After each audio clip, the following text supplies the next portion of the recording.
Yego ikaze rero kuri wowe udukurikiye kuri The Health Olivier.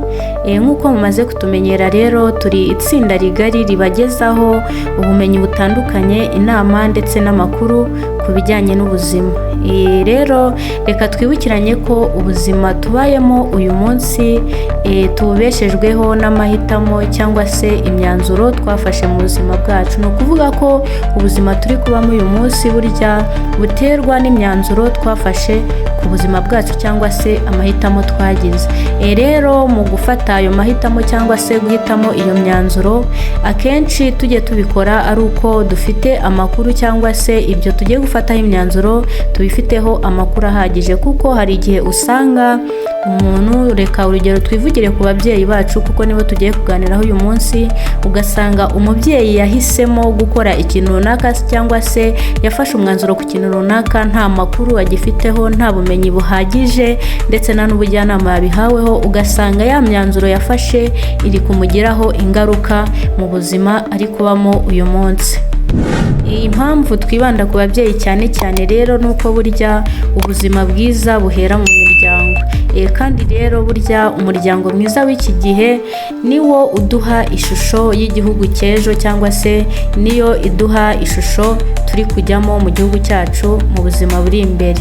Rero niyo mpamvu muri iki gihe dusigaye twibanda ku babyeyi cyane, kuko burya iyo umubyeyi yabashije gusobanukirwa akabasha kumva ibintu runaka, urugo rwe arutwara mu murongo muzima. Rero uyu munsi tugiye kurebera hamwe ikintu cy'ingenzi, ababyeyi abenshi barabizi ndetse n'abatarabyaraho barabizi, ikintu cy'ingenzi cyangwa se twakita cesarean section. C-section cyangwa se cesarean section ni uburyo bwo kubyaramo ariko tubazwe, kuko usanga abantu benshi bibaza ko kubyara ubazwe ubundi atari ukubyara bya nyabyo. Reka rero tugiye kuganira dukureho urujijo, dusobanukirwe impamvu ubundi umubyeyi ashobora kubyara abazwe, ashobora kubyihitiramo cyangwa se muganga akabimuhitiramo bitewe n'uko ari kubona ubuzima bwe ari we ndetse n'umwana uri mu nda bumeze. Rero tugiye kubirebera hamwe, turebe ninde wemerewe kuba wabagwa, ese iyo abazwe bigenda gute, ese nyuma yo kubagwa ni ibihe byiza ashobora kubona cyangwa se ni izihe ngaruka, kuko ingaruka zo ni nyinshi zituruka ku muntu aba yabazwe. Rero nazo tuzirebere hamwe kugira ngo bitazakubaho ukagira ngo ni ibintu bidasanzwe, cyangwa se n'igihe uzahitamo kubarwa uzabihitemo uzi ibyo uhisemo, uzi ingaruka zabyo. Rero muhawe ikaze. Rero C-section cyangwa se izwi ku izina rya cesarean section cyangwa se cesarean delivery ni surgical procedure cyangwa se ni uburyo bwo kubagwa, aho iyo tubonye umubyeyi kubyara bisanzwe bishobora gushira ubuzima bw'umwana cyangwa se ubuzima bwe mu kaga, tugahitamo kubaga ku nda ye kugira ngo tubashe kuba twakuramo wa mwana. Ni ukuvuga ubundi nk'uko bizwi ibingibi bikorwa gusa iyo tubona kubyara bisanzwe ku mubyeyi bishobora kuba byashira ubuzima bwe ndetse n'ubw'umwana mu kaga, tugahitamo kubaga ku nda ye tukabasha gukuramo wa mwana kugira ngo twirinde bya bibazo. Reka rero turebe gato ku mateka y'isi icyo babivugaho, ndetse turebe n'impamvu byemejwe ahangaha mu Rwanda tukaba tubikoresha kandi ari uburyo bwizewe bwo kubyara. Reka tubirebere hamwe. Rero mu mateka y'isi hari inkuru abashakashatsi batagiye bemeranywaho. Inkuru ivuga ko umubyeyi wa mbere wabazwe cyangwa se ku isi umubyeyi wa mbere waba yarabazwe yaba yarabashije kubaho ndetse n'umwana we akabaho. Iyo nkuru ubushakashatsi butandukanye ntabwo buyivugwaho rumwe. Ubushakashatsi bumwe usanga bwerekana ko abo bantu babazwe cyangwa se umubyeyi wabazwe n'umwana we batabayeho, abandi bashakashatsi bakemeza ko uwo mubyeyi wabazwe bwa mbere ndetse n'umwana we babayeho. Rero iyo nkuru ntabwo yemeranywe mu mateka y'isi no mu makuru twabashije gushaka, iyo nkuru twigeze tuyimenyaho ukuri. Ariko kandi ntabwo twakwirengagiza ko hari inkuru ivuga ko umubyeyi wese wabagwaga ari alive cyangwa se ari muzima akenshi byarangiraga apfuye. Ni ukuvuga ko mu binyejana byo hambere bageragezaga kubaga umubyeyi ariko bitari mu buryo bwa tekinoloji, ugasanga bamubaze nta kinya cyangwa se ugasanga bamubaze badakurikije uburyo bwa sterile technique. Rero izo ngaruka zose ugasanga zishyize ubuzima bwe mu kaga, bityo bikarangira apfuye. Rero muri icyo gihe uburyo bwo kubaga umubyeyi bwahise bufatwa nk'ikintu gikomeye, ugasanga muri icyo gihe barabaga gusa umubyeyi wapfuye cyangwa se umubyeyi witabye Imana kugira ngo barokore ubuzima bwa wa mwana uri mu nda, cyangwa se bafashe umubyeyi byihuse kugira ngo batamutakaza ndetse bagatakaza n'umwana uri mu nda. Urumva ko mu bihe bya kera, mu binyejana byo hambere, kubyara ubazwe byari ibintu bikomeye cyane, kuko byari mu buryo bushira ubuzima bw'umubyeyi ndetse n'umwana mu kaga, kuko nk'uko mubyumva umubyeyi yabaga ari muzima ameze neza bakamubaga, ariko bikarangira apfuye. Bigeze aho bamwe barabihagarika ndetse abandi bakajya babaga umubyeyi igihe gusa yitabye Imana kugira ngo barokore wa mwana uri mu nda.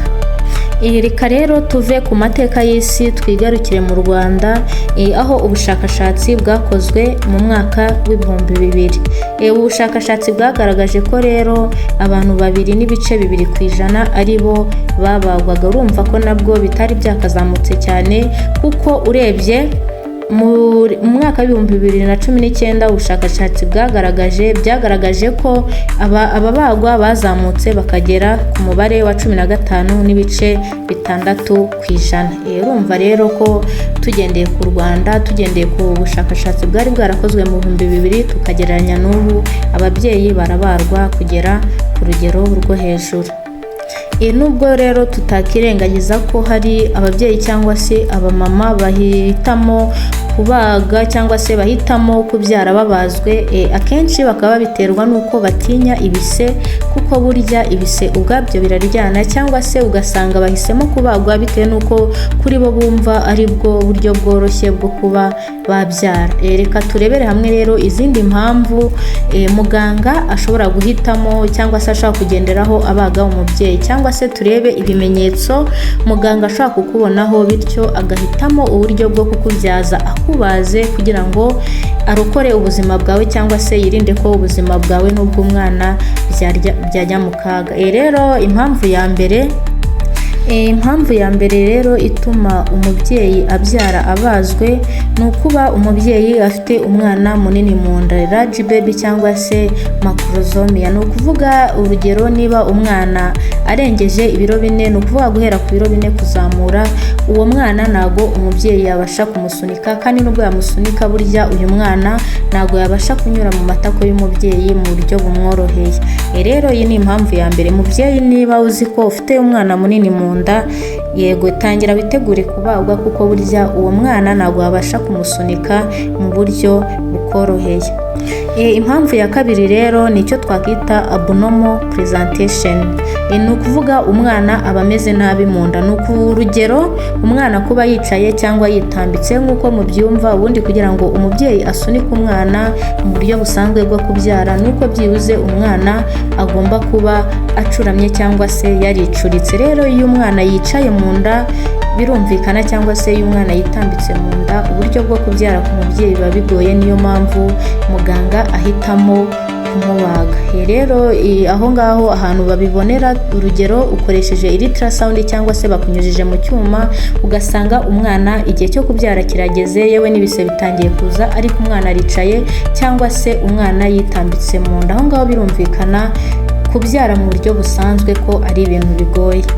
Impamvu ya gatatu rero ituma umubyeyi abagwa ni icyo twakwita prolonged labor, cyangwa se ibise byatinze. Ukabona umubyeyi yatangiye ibise, umunsi urashize, umunsi wa kabiri urashize atarabyara, cyangwa se obstructed labor. Ukabona umubyeyi yari afite ibise, mu kanya ibise bikabura burundu. Aho ngaho rero akenshi birangira umubyeyi abazwe. Impamvu ya kane rero ituma umubyeyi abagwa nicyo twakwita hypertension, cyangwa se umuvuduko. Uko mubizi, iyo umubyeyi yarasanganywe umuvuduko cyangwa se akagira umuvuduko bitewe n'uko atwite, bahera kera bamutegurira ko azabyara abazwe, kuko iyo afite umuvuduko akabyara bisanzwe nabwo bishyira ubuzima bwe mu kaga. Indi mpamvu ya gatanu ituma umubyeyi abagwa ni ibibazo bijyanye na placenta cyangwa se ingobyi y'umwana. Hari igihe usanga ya ngobyi y'umwana kumwe yari ifashe kuri nyababyeyi ugasanga yibatuyeho cyangwa se iromotse kandi igihe cyo kubyara kitaragera. Iyo yomotse umwana aba afite ibibazo byinshi byo kuburira ubuzima bwe igihe ari mu nda. Rero iyo babonye icyo kibazo hakiri kare bakabona ko ya ngobyi yiyomoye kuri nyababyeyi, nyaboneka umubyeyi agomba kubagwa kugira ngo batabare ubuzima bw'umwana ndetse batabare n'ubuzima bw'umubyeyi. Indi mpamvu kandi ni uko hari umubyeyi burya uba udafite ibise, ndetse n'igihe tumutangije ibise ugasanga nabwo biranze, ukabona umubyeyi yanze kugira ibise. Nk'uko tubizi rero, iyo byibuze umubyeyi afite ibise nibwo wa mwana abasha gusohoka. Rero iyo umubyeyi adafite ibise birumvikana kubyara biba bigoranye, niyo mpamvu bahitamo kumubyaza bamubaza. Indi mpamvu rero tutakirengagiza, ababyeyi benshi kwa muganga bajya babibabwira, hari igihe umubyeyi aba ari ku gise ugasanga umwana uri mu nda yatangiye kubura umwuka, ugasanga yatangiye kunanirwa. Ibyo ngibyo ababyeyi benshi barabizi. Rero iyo umubyeyi agaragaje ibyo bimenyetso, urugero turi kubona umutima w'umwana uri gutera cyane, burya uwo mwana aba yatangiye kunanirwa. Niyo mpamvu mu buryo bwihuse cyangwa se mu buryo bwa emergency uwo mubyeyi agomba guhita abagwa kugira ngo batabare ubuzima bwa wa mwana uri mu nda, bityo atahasiga ubuzima. Tumaze kurebera hamwe rero impamvu cyangwa se igishobora gutuma muganga afata umwanzuro wo kuba yabaga umubyeyi. Rero ni byiza ko niba umubyeyi agiye kubagwa, akenshi agomba kuba azi impamvu yabazwe kandi niyo mpamvu bayimusobanuriye. Rero impamvu ni nyinshi ariko byibuze tugerageje kuzivuga muri make. Rero ntabwo twakwirengagiza ko ikigo gishinzwe ubuzima ku isi cyangwa se WHO ivuga ko byibuze umubyeyi yakabazwe igihe bikenewe gusa.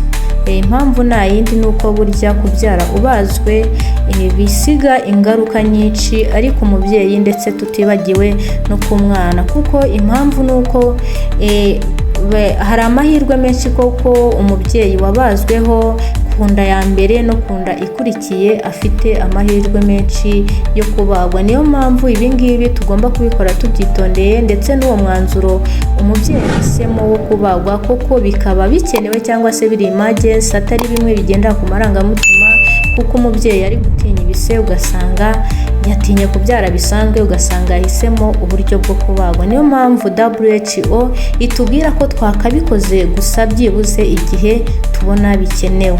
Impamvu rero kubagwa bisiga ingaruka nyinshi, nk'uko tubizi nk'ababyeyi babazweho usanga bahura n'ikibazo cyo kurwara ama-infection. Ugasanga nk'uko tubizi kugira ngo umubyeyi abyare akenshi tubanza kumushyiramo iriya urinary catheter cyangwa se iyo twita sonde mu kinyarwanda, kandi buriya nabyo kuyishyiramo bidusigira ingaruka. Ugasanga dushobora kuyishyiramo umubyeyi tukamutera ikibazo cy'ama-infection. Ikindi nk'uko tubizi hantu babaze ku nda akenshi uruguma rutinda gukira cyangwa se ugasanga rwajemo ama-infection, ugasanga bimuteye ikibazo arahora ajya kwipfukisha.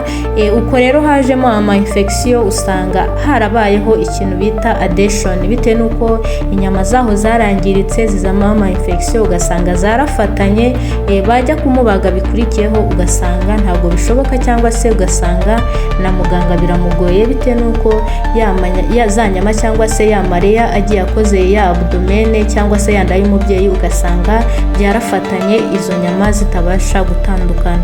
Murumva rero ko ari ikibazo gikomeye.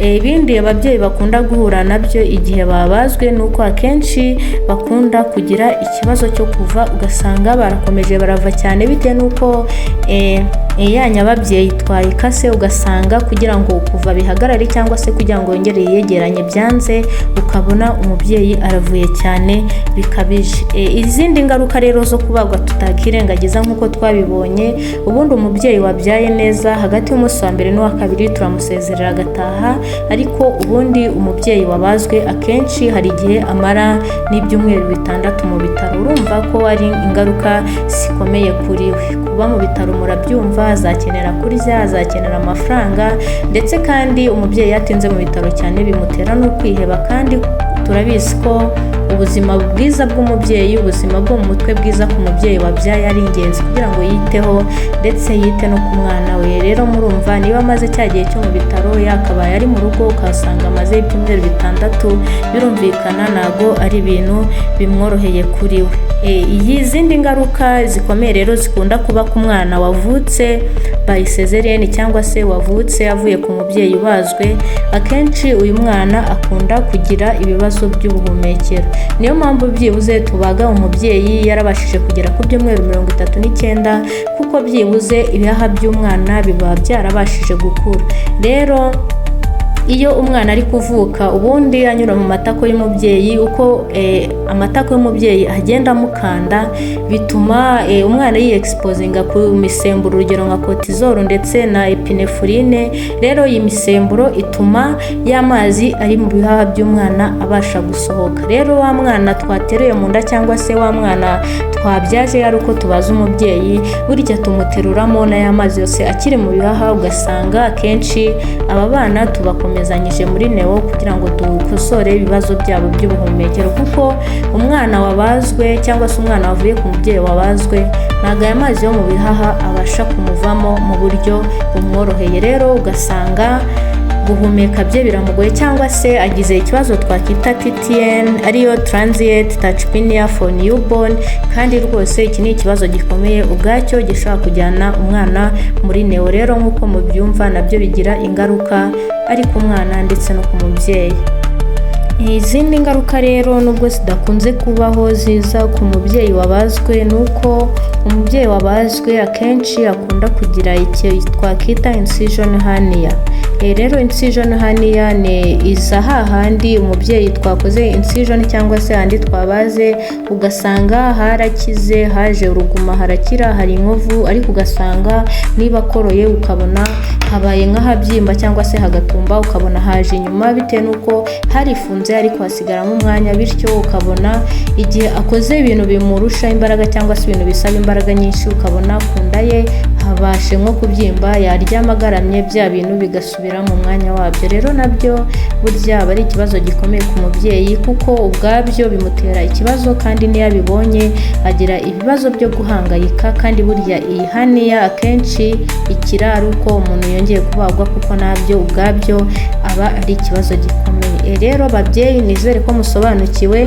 Impamvu nshaka ko mubisobanukirwa nuko usanga hari ababyeyi bahitamo kubagwa, ugasanga bari gutinya ibise, ugasanga bari kuza gutinya gusunika, ugasanga bari gutinya kubyara mu buryo busanzwe, batinya ko abantu baguma kubareba cyangwa se bagatinya n'ububabare bw'ibise. Kandi ntabwo twakwirengagiza ko hari n'umubyeyi umara n'imyaka 10 yarabazwe, ugasanga za ngaruka z'ikinya ziracyamubaho, cyangwa se ugasanga cya kinya cyamugiraho ingaruka, kandi byibuze hashize n'imyaka 10, ugasanga ahora ababara umutwe, ugasanga yarwaye umugongo udakira. Kandi rwose biba bikwiye ko umubyeyi abimenya kugira ngo nanahitamo kujya kubagwa afate uburyo bwo kuzirengera izo ngaruka. Rero nizere ko mubisobanukiwe. Ni byiza ko igihe muganga agiye kukubaga byibuze akusobanura icyo agiye kukubagira, kuko ubundi agomba no kukwaka uburenganzira cyangwa se informed consent, kuko n'ubundi iyo utabyemeye kuko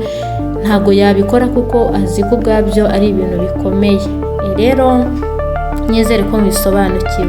Rero hari abantu bajya bibaza ngo ese umuntu wabazweho iyo yongeye kujya kubyara ni itegeko ko yongera akabagwa? Oya, hari igihe usanga umubyeyi yarabazwe bitewe n'uko umwana yari munini mu nda. Byashoboka ko ku nda ya mbere wagize umwana munini, ku nda ya kabiri ntugire umwana munini. Rero aho ngaho rwose baguha amahirwe yo gusunika, keretse iyo byanze nibwo bongera bakakubagwa. Nanone ushobora kubagwa byaratewe n'uko umwana atanyuraga mu matako, ariko byibuze ubu muri pelvis akaba haragutse, nabwo baguha amahirwe yo gusunika. Ikibazo wenda nuko cya kibazo baba barakubagiye cyangwa se impamvu yatumye bakubaga iba igihari. Rero iyo igihari n'ubundi barongera bakakubaga. Urugero twavuga aho ngaho, hari igihe usanga umubyeyi abana n'ubwandu bwa virusi itera sida, ugasanga ntashaka kwanduza umwana we cyangwa se abazamukomokaho.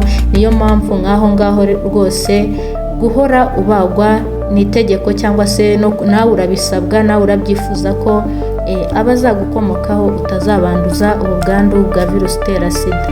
Rero aho ngaho icyo twafatamo nuko, cyangwa se icyo twamenyaho nuko umubyeyi wabazweho bwa mbere iyo agiye kubagwa bukurikiyeho, tumuha amahirwe yo kubyara bisanzwe. Iyo byanze nibwo dufata umwanzuro wo kumubaga. Nizere rero ko mubisobanukiye byinshi ku bijyanye na cesarienne cyangwa se C-section cyangwa se uburyo bwo kubyara ubazwe. Nizere ko mubisobanukiye, muzabisobanurira n'abandi. Rero niba hari ikibazo wagize kuri iki kiganiro dutambukije, ibuka kwandika muri comment, turagisoma tukibone tubashe kugusubiza. Ndetse kandi niba hari icyo wifuza ko tuzakubwiraho mu kiganiro gikurikiye, nabwo watubwira tukagusobanurira. Rero murakoze, mukomeze kugira ubuzima bwiza. Nk'uko mubimenyeye, njye mwabanye nitwa Janviere, turacyari kumwe, turacyahari ngo tubagezeho ibiganiro bitandukanye, tubaho ubumenyi, tubaho inyigisho, ndetse tubagire n'inama kugira ngo tutazafata imyanzuro mibi ikazatugiraho ingaruka mu buzima bwacu buri imbere. Rero murakoze, mukomeze kugira ubuzima bwiza. Ibiganiro byacu ntakagaruka.